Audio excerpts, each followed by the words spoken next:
Video. In today's video I will show you how to embed YouTube player inside React Native's new architecture without using any third-party libraries, and I won't be using any web view. We also won't require any API key. It is pretty simple. Just follow as I'm telling you in this video. So yeah, let's get started. So first of all, I will show you guys the output. So this is for I think Android. So as you can see, I can move the video as well. I can change all the settings. About it, like I should have used three dots around. So yeah, that's it for Android, and this is for iOS.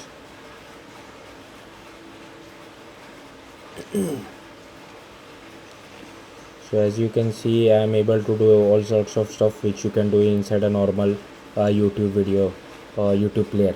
So yeah, let's get started. So first of all, you need to enable the new architecture. So all you have to do is search for new arc enabled.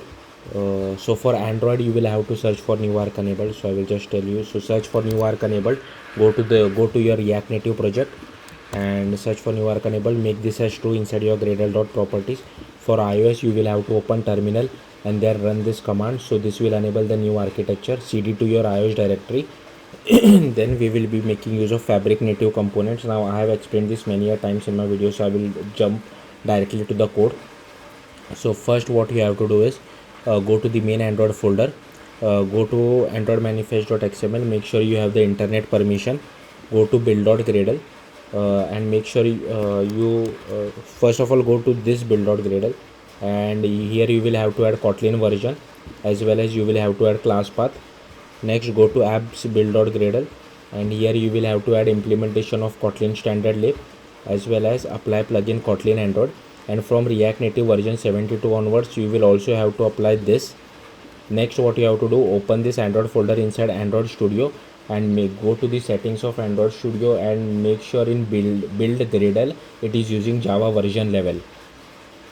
Once you are done with that, create a folder called RTN My Player. Inside that create a JS folder, and here create a TypeScript file. Again this has been copied from docs, only this name has been changed and the props are been removed.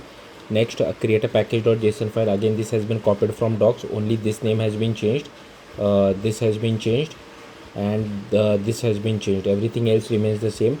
Next create a podspec file. Again copied from docs, only this name has been changed. Next you have to create an Android folder. Inside that create a build.gradle file. Again this has been copied from docs. First of all you will have to add this apply plugin Kotlin Android, as well as you will have to change the namespace to this. Next you will have to add this bit of code from React Native version 72 onwards, and you will also need to add these two dependencies. So first is Kotlin standard lib for Kotlin, and this is the dependency for embedding YouTube player inside your React Native application. Next you will have to create src main java com rtn my player. First create my player.kt.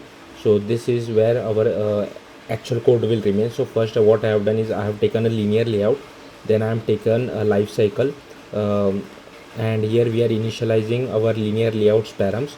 The orientation is I don't know why this is horizontal, but I think it should be vertical any which ways, because I am only embedding YouTube player. Like this is a single child, that's why I kept it as horizontal, but this should be vertical. Even if you don't give it any orientation, that's fine.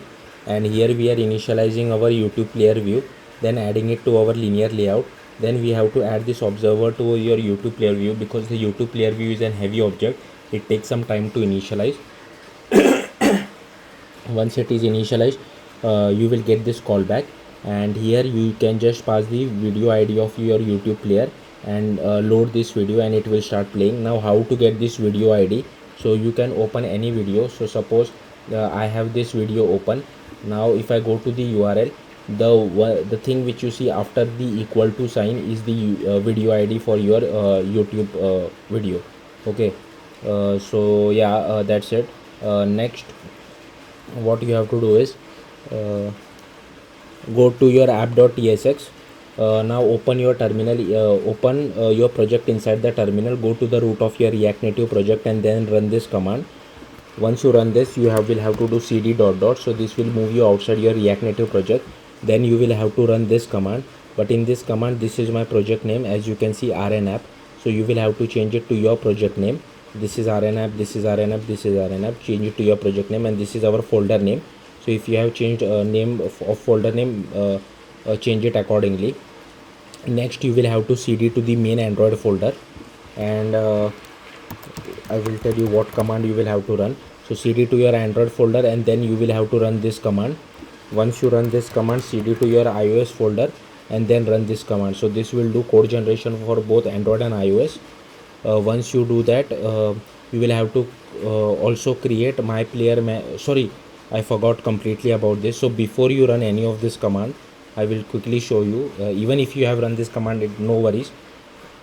First you have to create, after creating myplayer.kt, you will have to create myplayermanager.kt. Again, this has been copied from docs, only this names has been changed at appropriate code line. Okay, and this is our rtn myplayers, this should be your folder name. Then create myplayerpackage.kt. again, this has been copied from docs and only this name has been changed. Once you create all this file, next you will have to open the terminal and you will have to run this command.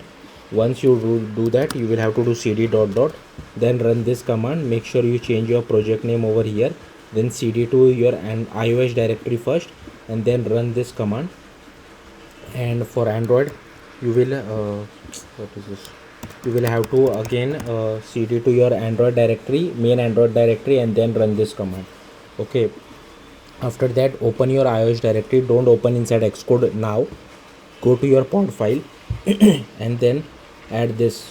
Okay, once you add this, you will again have to cd to your iOS directory and then run this command. Don't just run pod install, because for the new architecture you will have to run complete command like this. So once you add this, again run pod install inside your terminal, go to your iOS directory, then open the iOS folder inside Xcode. Next, create this header file, and here I have copied everything from docs, only I have imported the YouTube player view as well as changed this name. Next, you will have to create this manager file. So this is an Objective-C file, but make sure you change the extension to .mm, and also make sure all these files are created via Xcode. Don't create it via VS Code, otherwise you will face a lot of issues.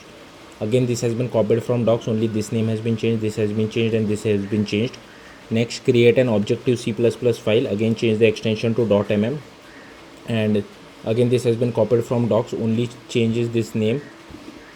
Here this name has been changed appropriately, and here we are importing RCT fabric, and this has been commented out because we are not writing the code inside the main actual iOS folder. And here again this has been copied from docs, only this name has been changed appropriately. Here we are creating our view and YouTube player view as well. Again, this has been copied from docs, and here again this has been copied from docs. Here we are initializing our view. Now I have set the height to 400, but you can change it accordingly to whatever you want. If you want to occupy the entire width and height as well, you can just copy this and make this equal to height. Okay, but I will keep it 400 for now. Next, I am initializing our YouTube player view to occupy the entire width and height of our parent, then adding it as a subview, and this is the YouTube player video ID. Okay, so whatever is your video ID of YouTube video, you can pass it over here. And yeah, that's it. Again, this has been copied from docs, only this name has been changed. I tried to create it via Swift file as well, as you can see, but here I'm getting that module not found. I don't know why, because I have used the same library for Flutter as well, and that code was entirely in Swift and it seems to be working. I think the issue over here is I'm jumping from Objective-C to Swift, and that's why maybe it's causing issue. But anyways, I have figured it out how to do with Objective-C++. So yeah, that's working. Next, go to app.tsx, import your file something like this, and here you can just use something like this to occupy the entire width and height. So yeah, that's it. Thank you for watching. Bye.